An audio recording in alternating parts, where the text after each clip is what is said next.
Hola amigos and welcome back to my channel. My name is Monica Mancias. I'm a Mexican-American author living in the UK, and here are 10 things about UK houses I had to get used to when I moved here. The first thing is UK door locks. In the US, it's a pretty straightforward maneuver. You put your key in the key lock, you turn the knob, step inside, and then on the other side of the door, there's a locking mechanism, no key required. In the UK though, there's a learning curve to locking and unlocking doors. You have to not only use your key to unlock the door, but you have to know whether to lift the handle or pull the handle down. In one of my doors, there are 2 different locking mechanisms that I still haven't quite figured out yet. And of course, you need to use your key to lock the door, which usually means leaving your key inside the door just in case there's an emergency and people need to get out quickly. Also confusing. The next thing is windows without screens. In the US, typically our windows all have screens behind them. You open the window by sliding it all the way open, and then there's a screen there protecting the house from having bugs fly in. In the UK, most houses don't have screens on the windows, which is fine because most of the time it's cold and you don't really need to keep your windows open. But if you do need ventilation, or on a day like today where it's really hot and you need to keep your windows open, it does invite the opportunity for bugs to fly in.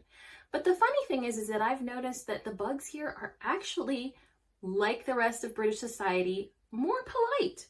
So in the US, bugs are typically a pest, especially in the summers. You can get overrun by all kinds of bugs. Here in the UK, I don't know if it's just my experience, but the bugs seem to fly in, turn around, and fly right back out. Oh, sorry, my mistake, didn't mean to disturb. The next thing we had to get used to when moving here is the light switches. In the US, when you flip a light switch up, you're turning a light on. Flip it down, you're turning it off. For some reason here in the UK, it's the complete opposite. Not sure why, no big deal, but definitely something we had to get used to. A fun addition to bathrooms is the heated towel rack. In the US, you typically have 1 or 2 towel racks screwed into the wall. Each one holds a single towel, and that's it. Here, you have heated towel racks, either smaller ones like the ones that we have that hold 1 towel, maybe 2 if you can squeeze it onto the side, or the taller towel racks that carry more than 1 towel. And they're heated, so in the winter when your heating turns on and your radiator is running, your towels stay nice and dry and warm when you get out of the shower. The next adjustment we had to make was to having a half shower door. In the US, we typically either have a full sliding shower door or a curtain. But in our bathroom, and I've noticed a lot of the bathrooms here, they have just a half door. I don't know if this is just a current trend.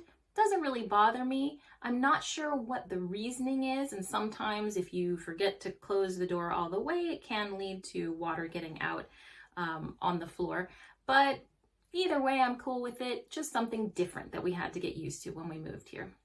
The next thing I'm still getting used to after 2 years of living here is the mail slot in the front door. In our US houses, we have mailboxes that are placed typically at the end of the driveway. So every day, the mail carrier leaves your mail in the mailbox, and it's up to you at what time you decide to walk down, check your mail, take it all out, and bring it inside.